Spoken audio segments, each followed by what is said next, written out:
Imagine this, the most powerful residence in the world, the White House, hosting a UFC event on its lawn. This wasn't just another fight night, it was a collision of sports, politics, and history unlike anything we've ever seen. But the big question is, was this the future of combat sports, or just a massive spectacle?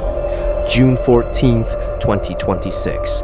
Washington, D.C., the White House South Lawn. For the first time in history, the White House hosted a professional sporting event, UFC Freedom 250.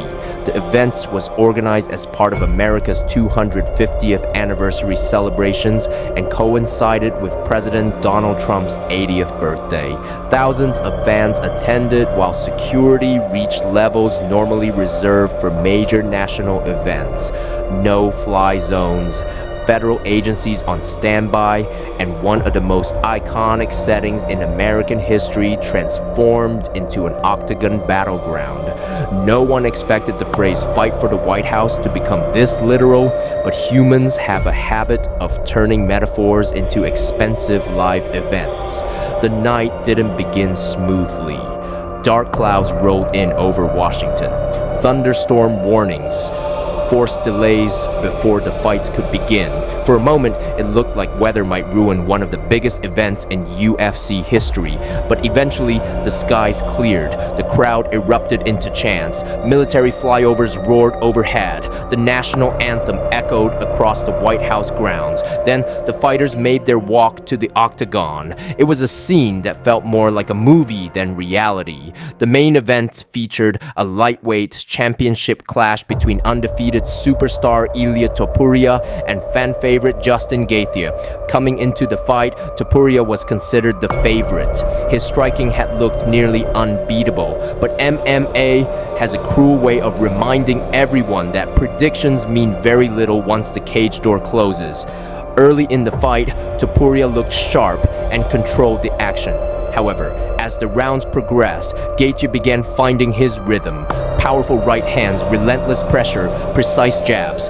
By round 4, visible damage had accumulated on Topuria's face. The momentum had completely shifted. Medical staff examined him between rounds. Then came the shocking moment. Before the 5th round began, Topuria's corner stopped the fight. Justin Gaethje was crowned the undisputed UFC lightweight champion. A career-defining victory, a historic upset, and perhaps the greatest win of Gaethje's legendary career.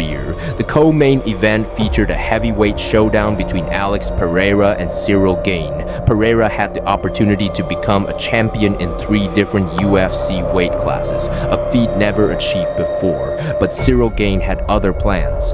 Using his elite movement and striking, Gane stunned Pereira with a 2nd-round knockout. The victory earned him the interim heavyweight championship and reshaped the division overnight. Because in combat sports, greatness is temporary and someone is always waiting to take your place. The rest of the card delivered non-stop action.